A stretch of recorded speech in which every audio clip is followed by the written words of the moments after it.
Bismillahirrahmanirrahim. Assalamualaikum warahmatullahi wabarakatuh. Tepang deui sareng Bapa dina pelajaran bahasa Sunda kanggo kelas 10. Danget ayeuna atanapi dina waktos ayeuna urang bakal diajar prak-prakan ngawawancara.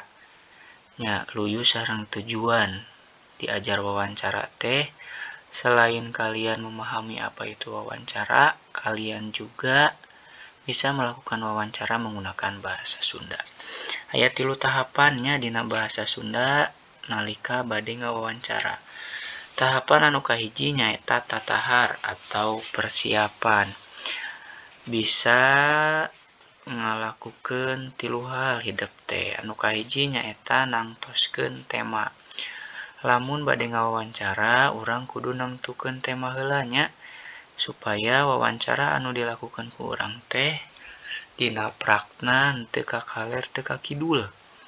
Temana bisa ngeunaan pendidikan, lingkungan sosial, lingkungan hirup, pakasaban, padamelan nya pakasaban teh jeung rea-rea deui.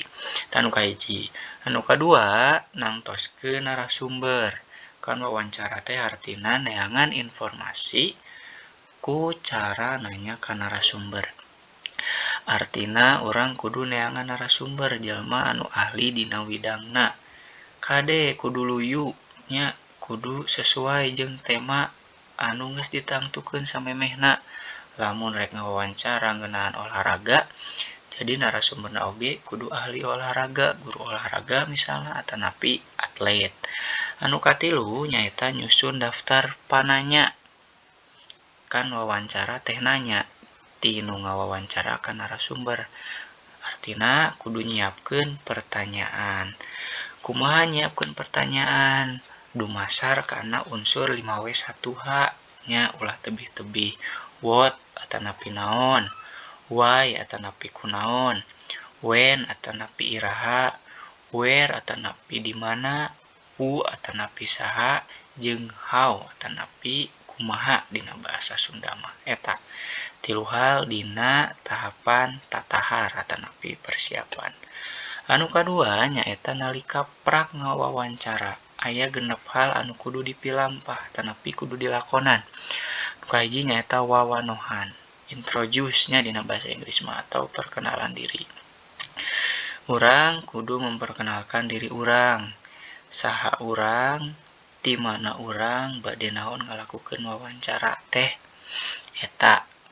Nu kadua nyaeta mawa buku catatan atawa alat pangrekam. Ieu penting oge. Kumargi dina tahapan katilu aya tahapan nyusun laporan wawancara. Tah bahan jeung data jeung sajabina hasil wawancara teh aya di dieu nya. Ulang urang ngarasa urang mah inget.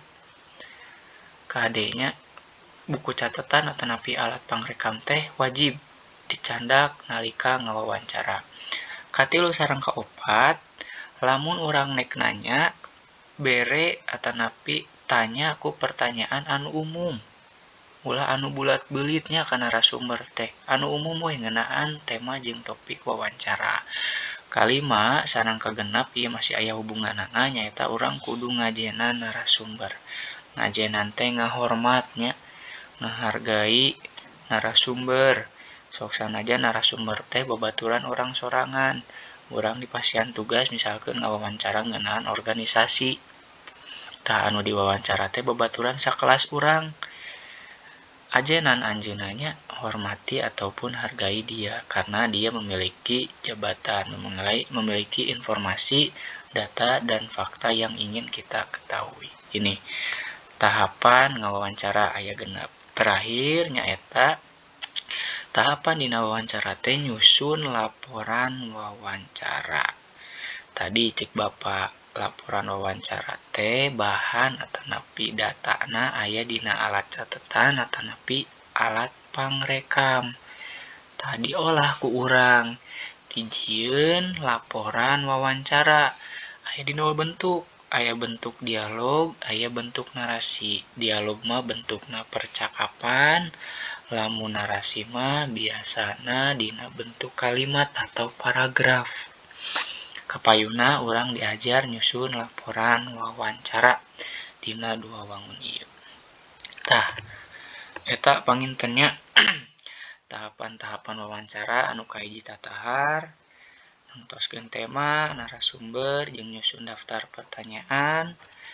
Kadua, nalika perakna ngawawancara kudu ngalakonan genep tahapan ieu kedah nya.